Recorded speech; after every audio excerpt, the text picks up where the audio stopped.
All right, welcome back to my little video channel here.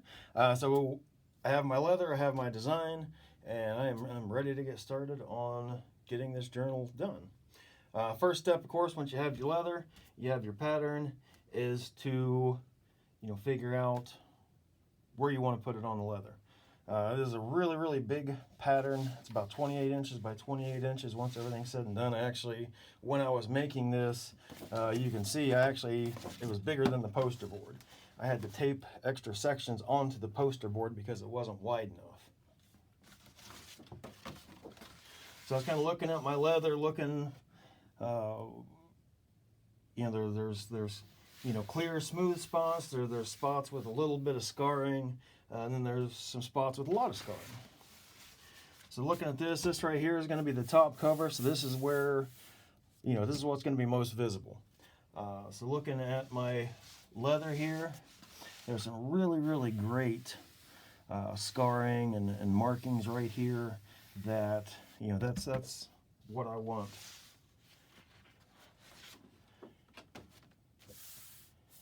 Okay. So I want those. Okay, set everything. Yeah.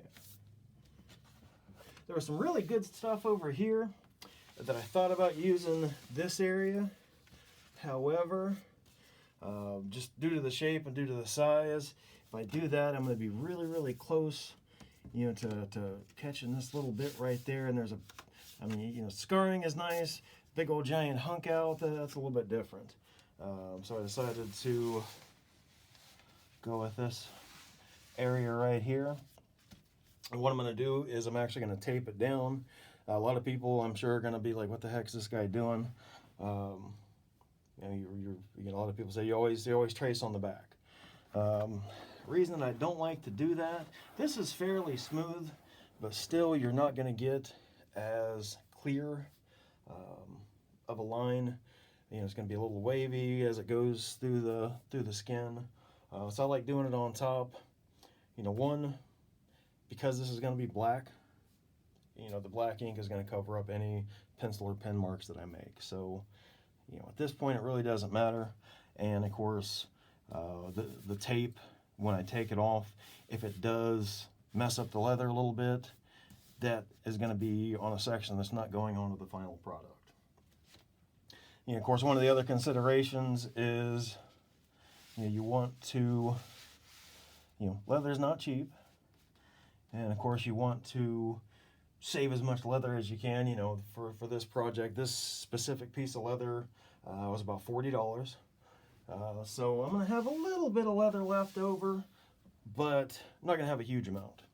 So I'm actually going to pause it right now. I got a friend of mine popping in. We were in the Marine Corps together, grew up together, joined together.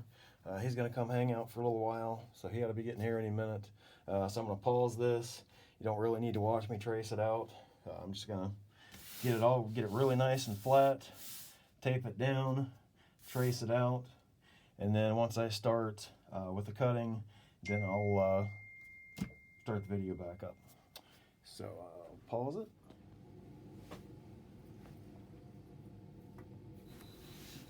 Alright, so this next section of the video, I didn't do any sound because I wanted to concentrate on what I was doing. I'm just going to go in there and start cutting, as you can see. Take a straight edge and a Olfa rotary knife. Get all my straight edges as close to the corners as I can. That way you get the cleanest cuts possible. And then once I do those, I'll go in with a pair of scissors and cut the last little bits connecting them in. And for the big curved sections, if you can do those with a razor knife, I suck at that, honestly. And doing a really long curve is quite difficult to do cleanly, with a razor knife, at least for me. Of course, the thinner the leather, the easier it is. But especially if you're getting like 8-9 ounce and you're trying to cut a big curve with a razor knife, it's definitely a challenge.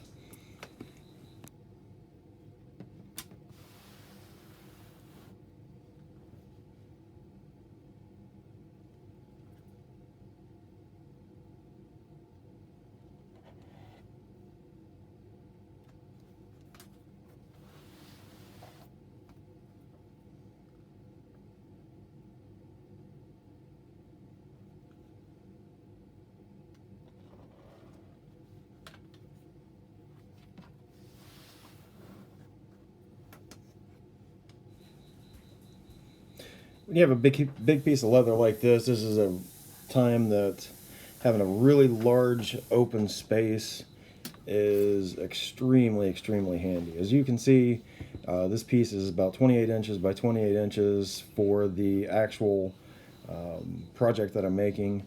The whole piece itself is probably about 36 by maybe 48. So you can see, even with that spread out, I'm kind of pushing it down in front of me off the table, and then other times I'm kind of pushing it up the wall just to try to get in there. I like to move the leather around to make it easier for me to cut, as opposed to me moving around and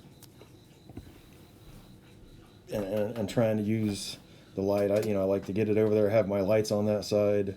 So, I'm pulling it over there, getting a really good look, getting my edges lined up. With a project like this, if those straight edges are off, it's going to be very noticeable.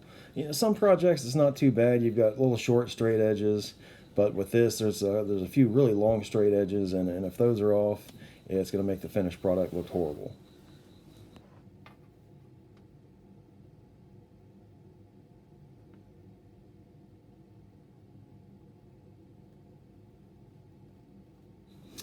All right, you can see right here with this cut, make a little bit of a mistake.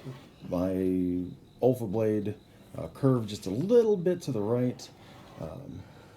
Little tip for anybody starting is always cut to the outside. That way, if something like that happens, you're cutting to the outside, the mistake's to the outside, and you're good to go. All you got to do is reset it.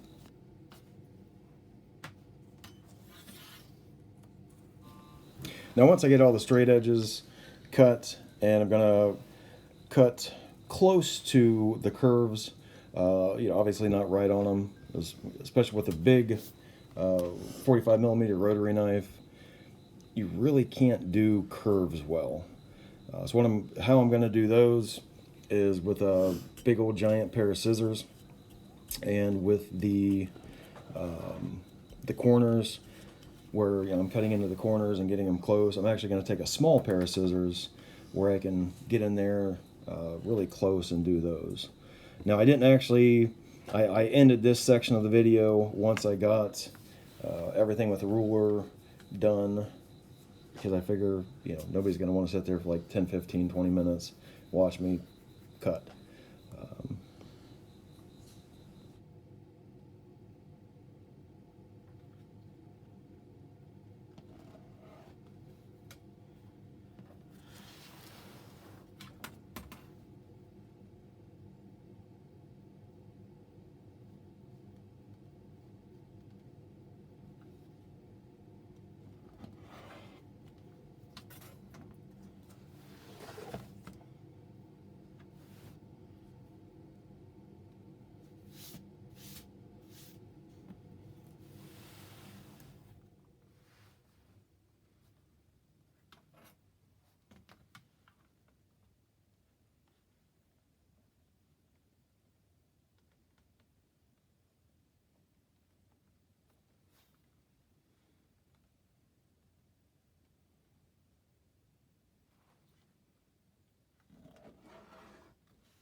Sorry, kitty.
As you can see, all the straight edges are done, all the curves are done. What I'm going to do now is put some neat's foot oil on it. That's what it looks like.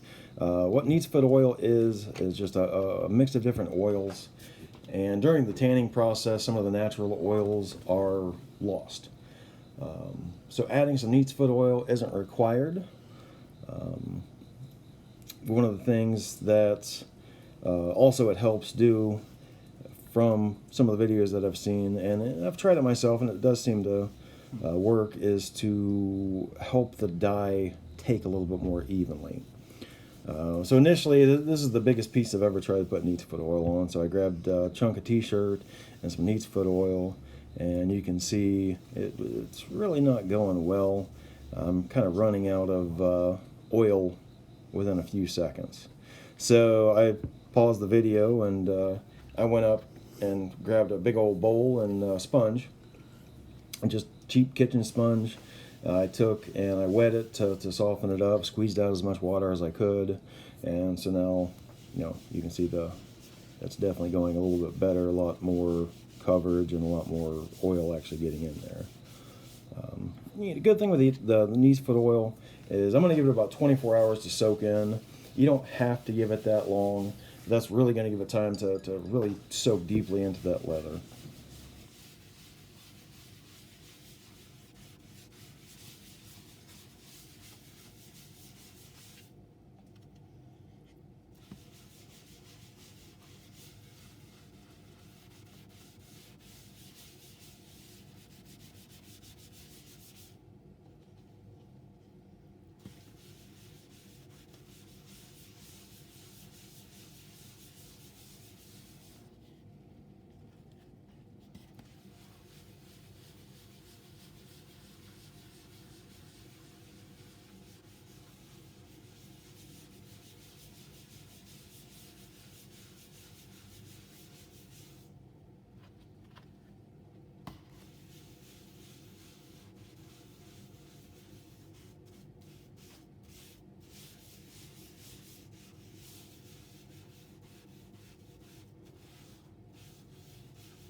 Alright, so I'm pretty much done with this step of the project.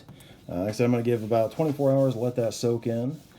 Thanks for watching. Any comments, advice, anything like that, send me a message. I appreciate anything that anybody can tell me, advice. I'm still learning. I'm probably never going to stop learning. Thank you very much. Again, my name is Daniel Dyer with Dyer's Eve Leather.